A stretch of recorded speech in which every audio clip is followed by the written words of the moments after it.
Takjub lihat aksi Rizky Ridho di laga Timnas Indonesia versus Bahrain.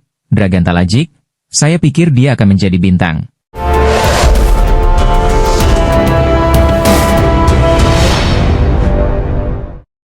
Pelatih Timnas Bahrain, Dragan Talajik tak kuasa melempar pujian kepada pemain Timnas Indonesia, Rizky Ridho, yang bermain gemilang lawan timnya. Selasa 25 Maret 2025 malam waktu Indonesia Barat. Talajik bahkan berharap suatu saat Rizky Ridho bisa bermain di Liga Eropa. Setelah cuma menjadi pemain pelapis di laga Australia versus Timnas Indonesia pada Kamis 20 Maret 2025, Rizky Ridho bermain sebagai starter saat skuad Garuda menjamu Bahrain semalam. Mentah sebagai salah satu dari bek tengah, ex-pemain Persebaya Surabaya ini tampil luar biasa. Salah satu aksi terbaik Rizky Ridho tersaji di menit 48. Ia berhasil menyundul bola agar tak masuk ke gawang Timnas Indonesia. Jika tak ada Rizky Ridho, bola diyakini masuk karena posisi kiper Timnas Indonesia, Martin Paes, sudah mati langkah. Rizky Ridho bermain dengan luar biasa. Ia sangat hebat, kata Dragan Talajik. Mungkin jika dia tidak bermain, saya pikir kami bisa menang dengan mudah, lanjut pelatih asal Kroasia ini. Dragan Talajik menegaskan Rizky Ridho punya potensi besar untuk berkembang lagi dan bisa bermain di Eropa. Ia meyakini bek bertinggi badan 183 cm ini semakin bersinar jika tidak pernah berpuas diri dengan kemampuan saat ini. Kualitas dia tidak kalah dari para pemain yang bermain di Liga Top Eropa. Ia pemain asli Indonesia, punya masa depan cerah, ia sangat layak bermain Eropa, ujar Talajik. Rizky Ridho berhasil membentuk trio mematikan di lini belakang bersama Jai Idzes dan Justin Hubner. Dari 7 kesempatan main bareng sebagai starter, trio ini membantu Timnas Indonesia mencatatkan 6 clean sheet. Timnas Indonesia baru-baru ini berhasil menjaga asa untuk lolos ke Piala Dunia 2026 seusai berhasil menumbangkan Bahrain di Stadion Gelora Bung Karno pada Selasa, 25 Maret 2025, lalu dengan skor 1-0. Dengan 2 laga tersisa yakni melawan Cina pada 5 Juni dan Jepang pada 10 Juni 2025 nanti, perjuangan Timnas Indonesia diakini bakal habis-habisan demi tiket lolos ke Piala Dunia 2026. Tak menutup kemungkinan Timnas Indonesia bakal menambah pemain keturunan yang dinaturalisasi untuk menjadi tambahan amunisi jelang melawan Cina dan Jepang kelak. Sosok yang bisa dinaturalisasi oleh Timnas Indonesia dalam waktu dekat ialah winger FC Utrecht, Miliano Jonathans. Belakangan nama Miliano Jonathans tengah mencuat ke permukaan untuk dinaturalisasi oleh Timnas Indonesia. Bahkan, ayah dari Miliano Jonathans dikabarkan sempat terbang menuju Indonesia seperti yang terlihat di Instagram pribadinya @deco_Jonathans pada Sabtu, 22 Maret 2025, lalu, yang bisa saja tengah membahas program naturalisasi bagi anaknya kelak. Miliano Jonathans diketahui memiliki darah Depok dari sang nenek, sehingga memungkinkan untuk dinaturalisasi oleh Timnas Indonesia. Di musim 2024-2025 ini, Miliano Jonathans sudah tampil sebanyak 6 laga untuk FC Utrecht seusai direkrut dari Vitesse dan berlabel 15,64 miliar rupiah via Transfermarkt. Saat masih di Vitesse, Miliano Jonathans sempat mencetak 11 gol dan 4 assist dari 16 kali penampilan. Sebelumnya, Miliano Jonathans pernah diproyeksikan untuk Timnas U17 Indonesia. Pada saat Piala Dunia, U17, ketika itu, mereka menginginkan saya untuk itu. Saya saat itu berada di Belanda U18, jadi saya belum mau membuat keputusan, tutur Miliano Jonathans dikutip dari Voetbal Premier. Jaraknya cukup jauh untuk ditempuh, tetapi tak lama kemudian mereka, PSSI, mengetuk lagi. Saya mengalami tren peningkatan kecepatan, tetapi saya belum akan menentukan pilihan, tandasnya. Namun, Miliano Jonathans juga mengaku tetap terbuka dengan peluang untuk dinaturalisasi oleh Timnas Indonesia. Pintu saya terbuka, untuk bela Timnas Indonesia, kata Miliano Jonathans saat dari dikutip ESPN dalam kesempatan yang berbeda. Saya belum menutup segala kemungkinan apapun, lanjutnya. Menarik untuk dinantikan apakah Miliano Jonathans akan masuk program naturalisasi Timnas Indonesia, atau akan ada nama lain yang disiapkan sebagai kejutan kelak. Timnas Indonesia dipastikan kehilangan beberapa pemainnya saat melawan Cina pada matchday 9 kualifikasi Piala Dunia 2026 zona Asia. Setidaknya ada 2 pemain Timnas Indonesia yang akan absen saat melawan Cina di Stadion Utama Gelora Bung Karno, SUGBK, Jakarta, 5 Juni 2025. Kedua pemain itu adalah Martin Paes dan Marcelino Ferdinand. Menjadi kerugian bagi Timnas Indonesia, mengingat keduanya merupakan pemain inti skuad Garuda. Martin Paes dan Marcelino Ferdinand tidak bisa bermain saat lawan Cina karena menjalani hukuman akumulasi kartu. Marcelino Ferdinand mendapatkan kartu kuning pada menit ke-34 usai menekel salah satu pemain Bahrain. Tentu, absennya Marcelino sedikit merugikan skuad timnas Indonesia. Pasalnya, Marcelino Ferdinand jadi aktor protagonis dalam 2 kemenangan timnas Indonesia di Stadion Utama Gelora Bung Karno. Pada laga lawan Bahrain, Marcelino mengirim assist untuk gol kemenangan yang dicetak oleh Ula Romeni. Sementara saat jumpa Arab Saudi, ex-pemain Persebaya Surabaya memborong gol kemenangan timnas Indonesia. Sementara itu, Martin Paes juga mendapatkan kartu kuning saat lawan Bahrain. Kartu kuning tersebut didapatkan pada menit ke-72. Saat itu, wasit Gulmurodi Sadulo dari Tajikistan menganggap penjaga gawang FC Dallas tersebut mengulur-ulur waktu. Kartu kuning pertamanya didapatkan saat timnas Indonesia bertandang ke markas Arab Saudi pada September 2024 lalu. Kartu kuningnya sempat membuat timnas Indonesia hampir kalah akibat hukuman tembakan penalti. Beruntung, Paes tampil sebagai pahlawan usai mementahkan tembakan Salem Al-Dausari. Tentu, momen tersebut jadi waktu spesial bagi Emil Audero untuk bersinar.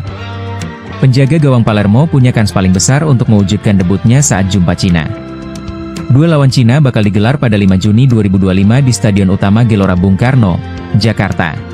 Usai bawa timnas Indonesia kalahkan Bahrain, Patrick Kluivert sudah bergerak untuk menambah amunisi pemain naturalisasi. Ada beberapa pemain yang mulai digoda Kluivert untuk bersedia memperkuat tim Garuda. Sejak ditunjuk menjadi pelatih timnas Indonesia, Patrick Kluivert memang sudah berbicara dengan beberapa pemain diaspora. Dia membocorkan jika satu nama pemain keturunan yang kini tengah digoda ialah Pascal Struijk. Patrick menegaskan, dirinya sedang berusaha meyakinkan bek yang kini berkarier di Liga Championship bersama Leeds ini itu untuk bersedia menerima tawaran menjadi WNI. Dia berharap, Pascal Struijk secepatnya terbuka untuk perkuat timnas Indonesia. Apalagi, timnas Indonesia masih akan menjalani 2 laga krusial di bulan Juni mendatang.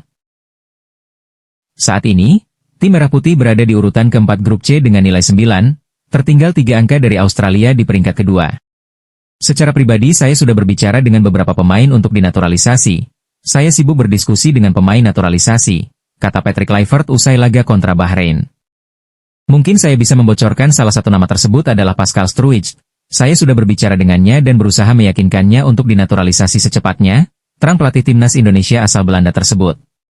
Dulu ada Jairo, namun yang saya dengar ada kendala, jadi kemungkinan prioritas kita saat ini Pascal Struijk, lanjutnya. Salah satu aspek yang menarik dari pernyataan Kluivert ini ialah, perspektifnya mengenai kategori pemain lokal dan pemain keturunan timnas Indonesia yang selama ini terus dikotak-kotakan. Menurut pelatih berusia 48 tahun itu, tak ada bedanya antara pemain lokal dan diaspora. Bagi Patrick Kluivert, keduanya sama-sama penting untuk membangun skuad Garuda yang tangguh. Kami semua memiliki tujuan yang sama, baik itu pemain lokal dan pemain diaspora. Mereka harus tampil sebagai sebuah tim, dan pemain lokal sama pentingnya dengan pemain abroad di timnas, ujar Patrick. Keduanya adalah jantungnya timnas Indonesia, karena bukan tentang naturalisasi. Mereka datang untuk timnas Indonesia, semuanya penting jika mendapatkan panggilan membela timnas Indonesia, ia menambahkan. Namun, tidak hanya bicara soal melangkah ke Piala Dunia yang akan digelar di Amerika Serikat, Kanada, dan Meksiko, mantan striker timnas Belanda itu menegaskan siap untuk mempersiapkan timnas Indonesia U23 melangkah ke Olimpiade 2028 yang akan digelar di Los Angeles, Amerika Serikat. Seperti apa yang saya katakan, Anda harus membangun dan mengimplementasikan cara berlatih, cara kami ingin meraih target, dan tujuan yang ingin dicapai, ujar Patrick Kluivert menegaskan apa yang akan dilakukan untuk bisa mewujudkan targetnya. Setelah timnas Bahrain gagal lolos ke Piala Dunia karena dikalahkan timnas Indonesia di putaran 3 kualifikasi Piala Dunia tahun 2026. Supporter timnas Bahrain sampai buat aksi kericuhan dan demo besar-besaran di depan kantor Federasi Sepak Bola Bahrain. Bahkan salah satu supporter timnas Bahrain sampai mengatakan segera pecat pelatih timnas Bahrain yaitu Dragan Talagik dan Presiden Federasi Bahrain harus mengundurkan diri. Begini aksi demo besar-besaran supporter Bahrain di depan kantor Federasi Sepak Bola Bahrain. Begini penjelasan lengkapnya. Kekalahan mengejutkan timnas Bahrain atas timnas Indonesia dengan skor 0-1 dalam putaran ketiga kualifikasi Piala Dunia 2026 zona Asia. Kekalahan ini bukan hanya memupuskan harapan Bahrain untuk melaju ke Piala Dunia tahun 2026, tetapi juga memicu aksi protes besar-besaran dari para supporter yang merasa kecewa dan frustrasi dengan hasil buruk tersebut. Ribuan supporter Bahrain turun ke jalan dan melakukan demo di depan kantor Federasi Sepak Bola Bahrain, BFA, di Manama. Mereka meneriakkan yel-yel kekecewaan, mengibarkan spanduk bertuliskan pelatih Bahrain yaitu Talajic harus dipecat, dan federasi harus bertanggung jawab, sebagai bentuk protes terhadap kegagalan tim kesayangan mereka.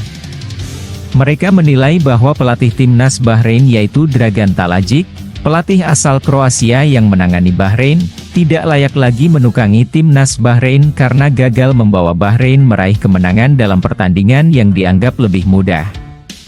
Yang membuat para supporter semakin marah adalah fakta bahwa peringkat FIFA Bahrain jauh lebih tinggi dibandingkan Indonesia sebelum pertandingan berlangsung.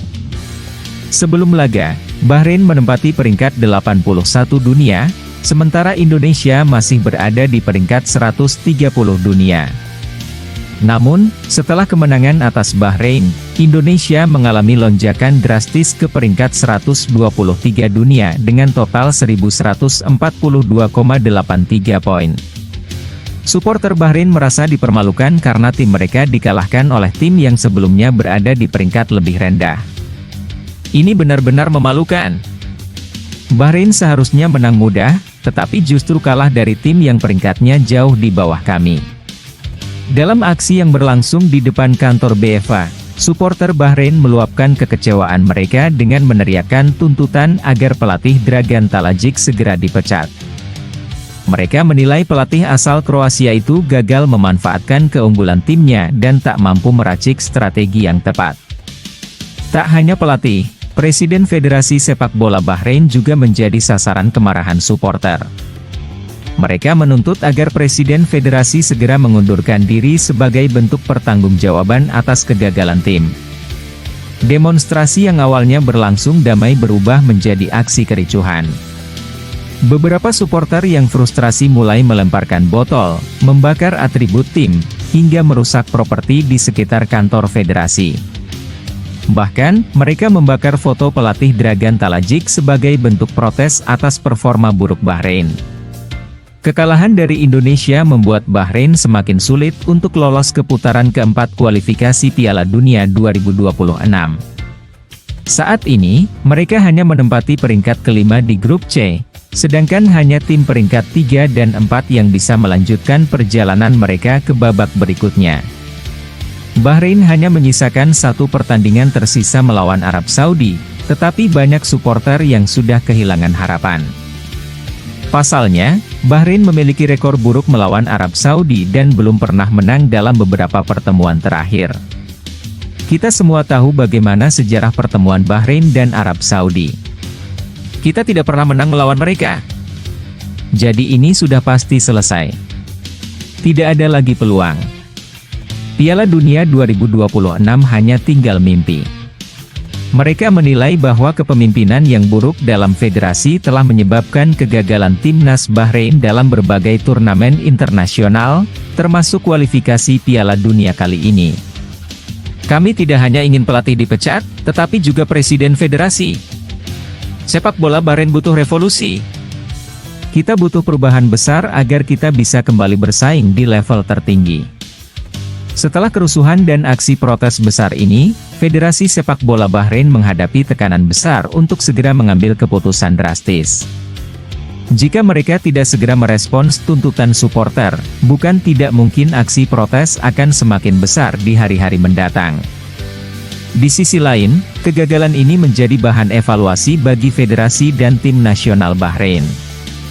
Mereka harus mencari solusi untuk membangun kembali tim agar bisa bersaing lebih baik di kompetisi internasional mendatang. Sementara itu, Indonesia justru menikmati kemenangan besar ini. Selain membawa mereka lebih dekat ke putaran keempat, kemenangan atas Bahrain juga menjadi tonggak sejarah dalam perkembangan sepak bola Indonesia di kancah internasional. Kekalahan Bahrain dari Indonesia dalam kualifikasi Piala Dunia 2026 bukan hanya mengejutkan, tetapi juga memicu amarah besar di kalangan supporter mereka. Aksi demonstrasi yang berujung ricuh menjadi bukti bahwa kegagalan ini telah melukai harga diri sepak bola Bahrain. Kini, semua mata tertuju pada Federasi Sepak Bola Bahrain. Apakah mereka akan segera mengambil keputusan tegas dengan memecat Dragan Talajik dan melakukan perombakan besar? Satu hal yang pasti, kegagalan Bahrain di kualifikasi Piala Dunia 2026 akan menjadi catatan kelam dalam sejarah sepak bola mereka. Berita kedua. Begini pernyataan media Belanda yaitu Soccer News usai kemenangan Timnas Indonesia atas Bahrain dalam laga kualifikasi Piala Dunia 2026. Salah satu media sepak bola ternama di negeri kincir angin, secara khusus memberikan perhatian pada performa luar biasa Timnas Garuda. Mereka tidak hanya mengucapkan selamat atas kemenangan ini, tetapi juga memberikan pernyataan mengejutkan tentang perkembangan pesat sepak bola Indonesia. Dalam laporan mereka, Soccer News menyebut kemenangan ini sebagai bukti bahwa Timnas Indonesia telah mengalami peningkatan signifikan di bawah asuhan pelatih Patrick Kluivert. Dengan permainan yang lebih agresif, disiplin, dan efektif, skuad Garuda menunjukkan bahwa mereka layak bersaing di level yang lebih tinggi. Indonesia tampil luar biasa melawan Bahrain. Mereka bukan hanya sekadar menang, tetapi juga menunjukkan permainan yang penuh determinasi. Kemenangan ini bukan sebuah kebetulan, tetapi hasil dari perkembangan pesat sepak bola mereka dalam beberapa tahun terakhir. Hasil ini memastikan Indonesia bertahan di peringkat keempat klasemen grup C dengan koleksi 9 poin dari 8 laga yang telah mereka jalani.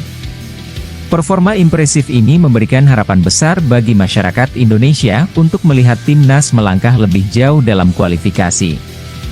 Dari sekian banyak pemain yang tampil gemilang, satu nama yang paling mencuri perhatian adalah Ola Romeni. Pemain naturalisasi asal Belanda ini kembali menunjukkan kelasnya dengan mencetak gol kemenangan bagi timnas Indonesia. Setelah pertandingan berakhir, suasana stadion penuh dengan teriakan supporter yang menyebut namanya. Bahkan, ketika konferensi pers selesai, awak media pun masih meneriakan namanya, menunjukkan betapa besar antusiasme publik terhadapnya. Sejak menjalani debutnya bersama Timnas Indonesia pada 20 Maret 2025 melawan Australia, Ola Romeni selalu berhasil mencetak gol di setiap laga. Dengan tambahan gol ke gawang Bahrain, ia kini telah mengoleksi 2 gol dalam 2 pertandingan pertamanya bersama tim Merah Putih. Keberhasilan ini membuatnya semakin dicintai oleh para pendukung Garuda. Sungguh luar biasa melihat bagaimana supporter Indonesia menyambut saya. Mereka sangat fanatik dan penuh semangat. Saya merasa seperti berada di rumah sendiri. Tak heran jika nama Ola Romeni kini mulai disandingkan dengan legenda-legenda Timnas Indonesia. Performa impresifnya dalam 2 laga terakhir membuatnya menjadi harapan baru bagi sepak bola Indonesia. Ada satu hal yang membuat momen gol Romeni semakin emosional. Pemain berusia 24 tahun ini mengungkapkan bahwa setiap gol yang ia cetak adalah bentuk penghormatan bagi sang nenek yang lahir di Indonesia. Saya bilang ke ibu saya, semua gol yang saya buat untuk nenek saya. Dia alasan saya ada di sini. Ia juga menambahkan bahwa gol tersebut bukan hanya untuk keluarganya, tetapi juga untuk seluruh rakyat Indonesia yang telah memberikan dukungan luar biasa kepada Timnas Indonesia. Menurutnya, kemenangan ini adalah langkah awal untuk sesuatu yang lebih besar. Gol ini untuk semua orang yang percaya kepada kami. Ini baru satu kemenangan, tetapi kami yakin akan ada lebih banyak lagi yang akan datang. Kemenangan atas Bahrain semakin meningkatkan moral dan kepercayaan diri Timnas Indonesia.